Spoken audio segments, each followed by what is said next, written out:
And now, Stanley Johnson. Leo Johnson spoke at Fiona's first event launching tomorrow's City programme, and I think I retain sympathy, but I now understand that Stanley is taking over from Leo, who sadly bust his tendon playing cricket in a match between the Johnsons and the Spencers over the weekend. And we are therefore blessed to have Stanley Johnson, former MEP, author, environmental campaigner, to contribute to the event now. Stanley.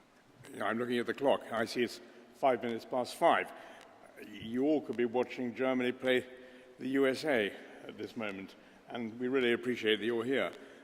I'm going to show you a few slides. I've just been in Colombia. One of the advantages of not having been elected to Parliament when I stood down in Devon in 2005 is you don't have to be an MP. And you can go around and do things which are interesting, and I go around the world looking at interesting environmental things. Now, I want to show you a few slides about the transformation Sergio Fajardo made in Medellin. If you remember, Medellin was the capital of drugs and crime. Pablo Escobar ran it. Fortune magazine said he was the 5th richest man in the world.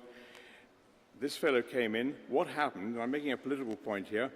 There had been 48 mayors of Medellin between 1948 and 1988. 48 mayors in 40 years, because they were just appointed by the president.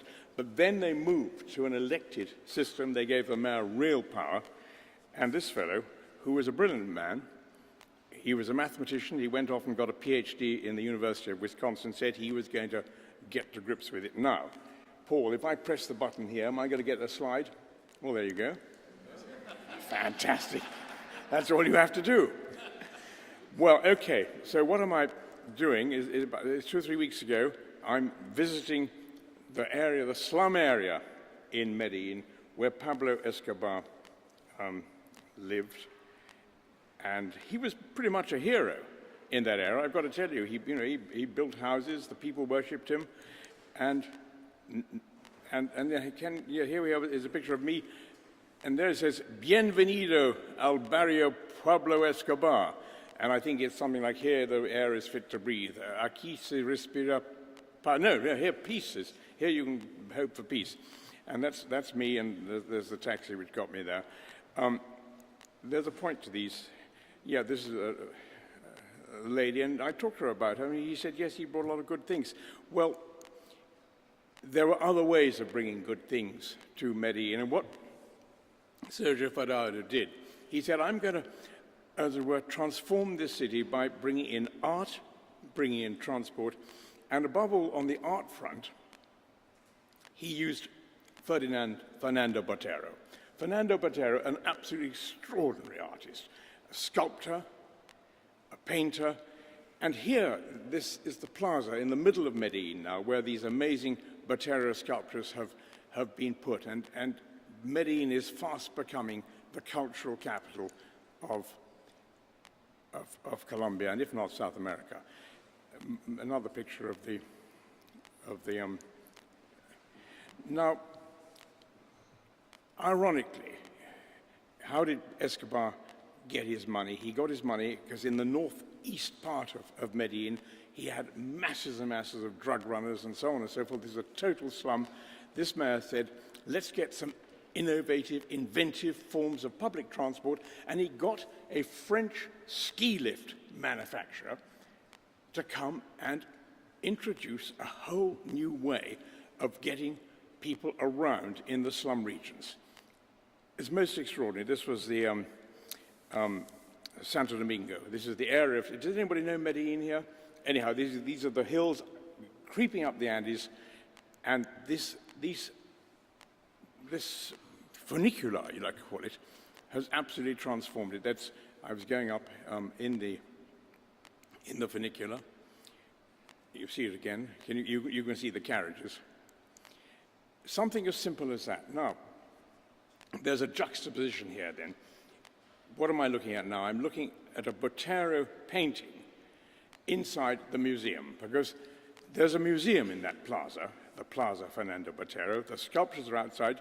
the paintings are inside, and I'm saying that it has become one of the cultural capitals now of South America. And this is a brilliant Botero painting of the death of Escobar, because he died, I think, in 2005. He was tracked down eventually and located and shot on the roof of his aunt's house. And that's a close-up of the painting. One last point about Medellin, because again it builds into the theme that innovative cities have to do everything they can to transform themselves. Well, because you're in the Andes and they have that fantastic flower-growing area, Medellin has become also a capital of flowers, and this man is a flower grower, and I'm there with him. And that's the kind of thing he makes, and every year they have the festival of the flower carriers. There's one last slide here, because you mentioned Leo, and you know I don't normally grab his speaking opportunities, but this is one. Leo's book, The Turnaround Challenge, Business and the City of the Future. It is worth having a look at. It's published by Oxford University Press, and it's perfectly readable. I carried it up Mount Kilimanjaro about 2 months ago, and I tell you, you have to believe in a book if you're going to cart it to the top of the mountain and down again. Now, you do. Let me say, have I got another couple of minutes, Chairman? No? No, just a couple of minutes. No, because the point of this is to draw the messages for London. So what are the messages? One, you are on the right track by getting the political power base right. You cannot transform a city unless you have a political framework for doing that, and that is, as I say, I'm not, you know, we got Ken here, but you know, he started it. You need that. You need that political power base. You need the buy-in from the people, and that is what's happened in Medellin. By the way, it happened also in Bogota, where you had Enrique Peñalosa.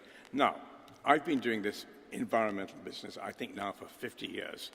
I went to the Stockholm conference in 1972. That was the first UN conference. I went to the Rio conference 20 years later in 1992. Then there was Johannesburg in 2002. Then in 2012, we had Rio plus 20.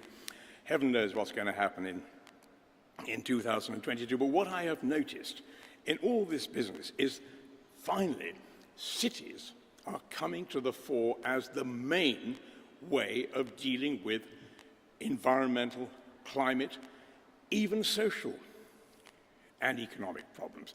If you go back, as I have, because I've just had to write an unbelievably boring book called 40 Years of International Environmental Policy, which I don't want to show a slide of, but if you look at it, you will see the agenda from Stockholm had nothing about cities. You can actually go down, it's not really until you get to the Rio 2012 conference, you even find three paragraphs about cities in it, and I just printed it out as I came. It was the book which Rio 2012 published was called, or the manifesto was called, The Future We Want. And finally, you know, they say actually cities are at the heart of it. And I'm going to really conclude here by congratulating you all, first on being here today, second for grasping so many of the key themes: energy, transport, nutrition. Nutrition we hadn't heard too much about. If Rosie Boycott had been here, we would have done. But what does it say? I'm just reading paragraph 137, a bit of it. We recognize that partnerships among cities and communities play an important role in promoting sustainable development. Now, I tell you, it takes a lot to get, good words out of the UN system. And I'm going to end by saying, as we look forward now to 2015, which is the great meeting we're all expecting in Paris to finally try and do something about climate change. It's taken 25 years, by the way, to get absolutely nowhere on climate change. I was at the first meeting of the IPCC in October 1988, representing the European Commission. After that, I became Director of Energy Policy. I know we've got nowhere. Paris 2015 is the last possible moment to actually get something underway. And cities are going to play a huge role. And I hope that when Ken stands up, as I know you're about to, Ken, you will say a word about C40. Because you probably have forgotten that, but anyway, I'm just suggesting to you, suggesting that Ken's initiative on C40 is actually a tremendously important initiative. And on that note, I want to say that the feed-in from this conference to that exercise is going to be vital. Thank you very much.